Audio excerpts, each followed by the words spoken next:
Eu ainda estou completamente tomado pelo medo e pânico e peço que antes de assistir a este vídeo, você mantenha isso em mente. Por quê? Eu vou te explicar depois. No entanto, não só eu fui ameaçado, mas também minha família ao mesmo tempo. Por isso, este vídeo está sendo publicado mais tarde e agora vamos para o título do vídeo.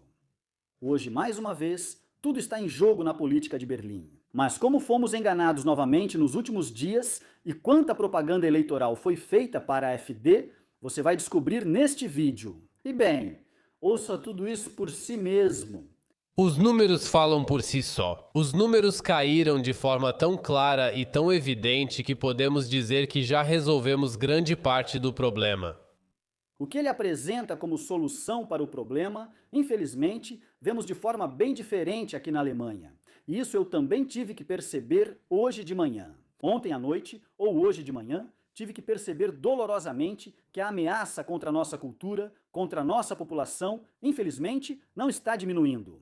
E ao invés de pedir para você deixar um like e se inscrever, hoje quero te passar uma coisa importante. Se você for vítima, sim, ou se algo ruim aconteceu com você, seja por causa da política, seja por violência ou algo parecido, agora você pode ligar para o 116 006.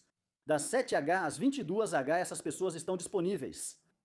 E se, por exemplo, você não tiver a possibilidade de procurar alguém, mas sobre isso eu vou falar um pouco mais tarde. Ele está se referindo aos 35% de suspeitos estrangeiros, ele está se referindo aos 8,5% a mais de crimes sexuais nos quais os migrantes também estão massivamente sobre-representados. Ele fala do aumento de 6,5% na violência letal, em que migrantes também estão massivamente sobre-representados. Ele quer dizer que 1 em cada 4 na Alemanha agora tem origem migratória. Ele quer dizer que a Alemanha tem tão poucos nascimentos quanto em 1946. Não, ele fala dos 51% a menos de pedidos de asilo que no ano anterior. Sim, e é preciso dizer que ainda são 170 mil pedidos de asilo e que só diminuíram porque não há mais guerra na Síria. Agora quero contar para vocês uma história totalmente fictícia. Ela não precisa necessariamente ter algo a ver comigo, pelo menos até que as investigações sejam concluídas. Supostamente eu teria 2, 3, 4 filhos. Um deles provocaria um imigrante, que então procuraria outro filho meu e cometeria agressões físicas contra ele. Eu, que talvez faça vídeos políticos, penso, ok, presta atenção, eu conheço um ou outro deputado do Bundestag. Eu ligo, né? Será que vocês podem dar uma olhada nesse canal? Aí ele me passa um número do Ministério do Interior, onde é claro que eu ligo exatamente às 7 horas, porque aí eu tenho o número privado de tudo isso. É, assim, e essa pessoa me diz ao telefone, hipoteticamente falando, sim, por favor, ligue imediatamente para a escola e diga que se isso não voltar a acontecer, que você não vai prestar queixa para acalmar a situação. E eu penso comigo mesmo, mas onde é que eu estou, afinal? História totalmente fictícia, é claro, porque eu não posso contar para vocês até que tudo isso esteja resolvido. Isso é a Alemanha nos dias de hoje. Isso é a Alemanha quando, por exemplo, crianças acham que podem ameaçar pais e coisas do tipo. E existem muitas histórias assim por lá. Mais sobre isso daqui a pouco. Ainda bem que Wolfgang Bürsch, o porta-voz da Organização Infantil e Juvenil Arche, disse isso aqui. A pressão que o islamismo político exerce por meio de crianças muçulmanas sobre colegas nas nossas escolas está cada vez maior. Estão crescendo pequenos muçulmanos radicais, mini-islamistas. Nossa equipe nas instituições Arche me relata cada vez mais que alunos que não seguem os modos de vida rigorosos do islamismo político são excluídos, pressionados, intimidados e até mesmo pressionados a se converter ao Islã. Se converter. Quando, por exemplo, alunos e alunas não querem isso e dizem coisas como você pode fazer isso no seu país, mas aqui não, eles ouvem que isso pode ser considerado racismo. Então, quando alguém rejeita o Islã, o que, aliás, é absolutamente legítimo aqui na Alemanha. Vou dar um exemplo para vocês. Temos muçulmanos na vizinhança e quando vem brincar e só há carne de porco na churrasqueira, eles não comem conosco. Se tivermos carne de boi e só carne de boi e talvez um pouco de frango, aí eles podem comer com a gente sem problemas. Mas se, por exemplo, só hipoteticamente, meus filhos rejeitassem isso e dissessem: "Ei, temos um problema com você trazer isso para a nossa família. Mas se você realmente quiser isso, vai ter que voltar para o seu país. Lá você pode fazer isso, claro." Aí me dizem: "Olha, isso pode ser entendido como racismo. Você deveria agora pegar mais leve." E aí eu me pergunto: "Ei, será que isso tudo ainda pode ser verdade? Será que tudo isso ainda corresponde à verdade, do jeito que as coisas estão acontecendo aqui na Alemanha, ou como a situação está se desenvolvendo aqui na Alemanha?" Se isso não tivesse acontecido comigo pessoalmente, claro, só hipoteticamente, eu provavelmente pensaria um pouco diferente sobre essa situação. Só que agora eu fico completamente tremendo, ainda mais quando essas crianças dizem: "E aí, onde mora o pai? Vamos pegar o pai então." E isso em plena via pública. E como tudo isso talvez tenha acontecido em uma instituição e lá uma funcionária ainda quis chamar a ambulância, ao mesmo tempo, foi desse jeito que a situação saiu do controle. No entanto, a polícia mais uma vez não foi chamada e a gente se depara com um muro, um verdadeiro muro de silêncio aqui na Alemanha. E isso é algo que eu queria simplesmente esclarecer com este vídeo. Como eu disse, por isso também não vou pedir para deixar um like ou se inscrever. Aqui é realmente só sobre os fatos do que aconteceu comigo e por que eu estou com medo hoje de manhã. E tremendo, porque a situação não está sendo resolvida. E porque o Ministério do Interior diz: "Sim, mas talvez uma pessoa tenha se comportado de forma levemente racista porque rejeita o Islã." Até porque as pessoas que pertencem ao Islã também rejeitam o cristianismo. Caso contrário, fariam outras coisas. Nem mesmo na colorida colônia as coisas vão melhor. Hoje você pôde ler isso de um diretor de escola no jornal Express. 95% das nossas crianças têm origem imigrante, as condições linguísticas às vezes são limitadas. Sim, e o conhecimento linguístico é tão limitado que alguns nem sabem o que significa a palavra maçã.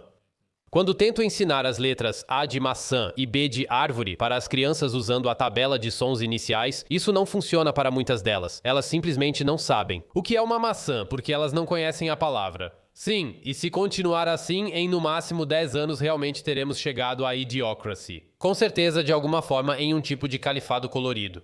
E agora quero voltar a essa história fictícia, aquela que eu vivi de forma totalmente fictícia nas últimas 10 horas aproximadamente. E por que hoje de manhã eu estou completamente fora de mim e não estou mais falando da política de Berlim, mas sim um vídeo sobre migração? Teoricamente, eu procurei alguém que tem ligação com a família, que por sua vez ligou para eles para tentar resolver e acalmar a situação. Porque ele já tinha me dito pelo telefone, mais ou menos, aquela história de A de abacate e B de bola. Essas pessoas não entendem isso e se sentem ofendidas em sua honra, e por isso a situação acaba escalando. Então, se você diz para essas pessoas: "Você tem que voltar para o seu próprio país", elas entendem isso e ficam agressivas por causa disso. Mas, se tentar conversar para acalmar a situação, eles não entendem mais. Mais uma vez, é uma história fictícia que foi tirada do contexto. Isso é extremamente importante.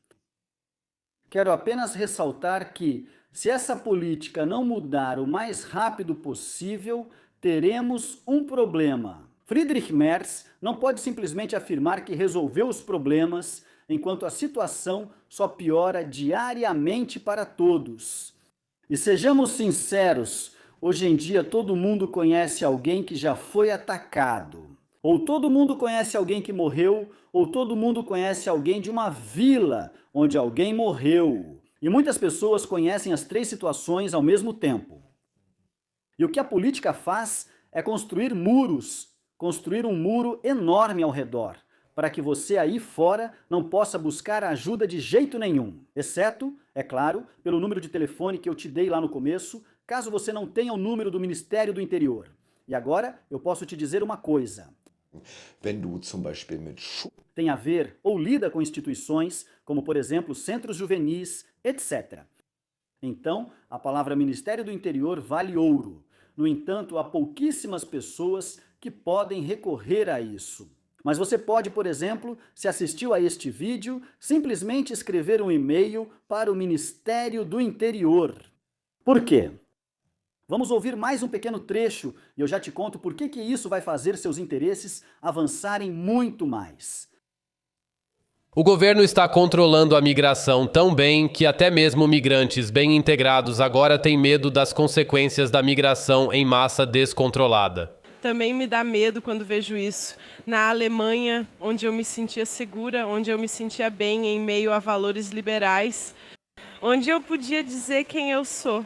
Como uma mulher queer, como alguém que gosta de liberdade, agora me sinto ameaçada. Então, e como você pode exercer pressão de forma concreta quando algo assim acontece com você? Porque, claro, você não tem o número de telefone do Ministério do Interior ou de alguém que trabalha lá, cujo número pessoal você tenha. Mas, se você escrever um e-mail para lá, e isso é muito, muito importante, e descrever o seu caso, e claro, não dramatizar, isso você não pode fazer. Ou seja, tudo o que eu contei para vocês foi, na verdade, muito menos grave. Por isso, neste vídeo, eu prestei muita atenção a isso. E se agora você escrever para o Ministério do Interior e disser que passou por isso e aquilo, o Ministério do Interior não poderá mais dizer que não tinha informações sobre isso. Se, por exemplo, você entrar em contato com lugares como escolas, centros de juventude ou, sei lá, locais de trabalho, grandes empresas e assim por diante, e descrever a situação, e aqui eu realmente fico com um nó na garganta. É importante, você não pode dramatizar nada, tem que se ater aos fatos. Você tem que se ater aos fatos, ou pode até minimizar um pouco a situação. Assim, eles não podem alegar que não tinham informações sobre essa situação. E isso é algo que já percebemos em Neukölln. No momento em que a política tem informações sobre isso, porque você não só foi à polícia, mas também procurou os políticos, agora você tem possibilidades muito melhores. E eu realmente queria te dar uma orientação neste vídeo sobre o que você pode fazer concretamente se for uma pessoa afetada. Se for o seu caso, ei, eu fui atacado. Quando sua família é ameaçada, o que você pode fazer se você diz: eu rejeito o Islã em todas as suas formas, mas tolero que outras pessoas lá fora sigam o Islã. E eu quero deixar claro neste vídeo mais uma vez, eu também não me importo se algumas pessoas são LGBTQ ou algo assim, ou se são pessoas queer. Elas não precisam se meter na minha família. Se existem pessoas lá fora que querem viver isso, na minha opinião elas podem fazer isso, mas elas devem simplesmente me deixar em paz com as questões delas. E esses são os nossos valores cristãos, e você pode exigir isso de qualquer um lá fora. Isso me foi realmente confirmado novamente esta manhã, que você pode sim ter essa opinião. E sobre o assunto de se você quer impor o Islã a mim, então você tem que voltar para o seu país que tolera isso. Isso não é racismo se você se expressar exatamente assim. E o racismo só começa quando, por exemplo, você diz que a pessoa tem que ser mandada de volta ao país de origem, mesmo que os pais dela, por exemplo, trabalhem aqui e também tenham passaporte alemão. Quero dizer mais uma vez que isso foi muito importante para mim e agradeço novamente. Miro por esse vídeo maravilhoso que ele fez ontem, que eu tive que gravar aqui perfeitamente, porque eu vi isso ontem. E sim, eu realmente me identifiquei, realmente me vi no que ele disse naquele vídeo. Infelizmente, isso está no X, e não posso citar a fonte.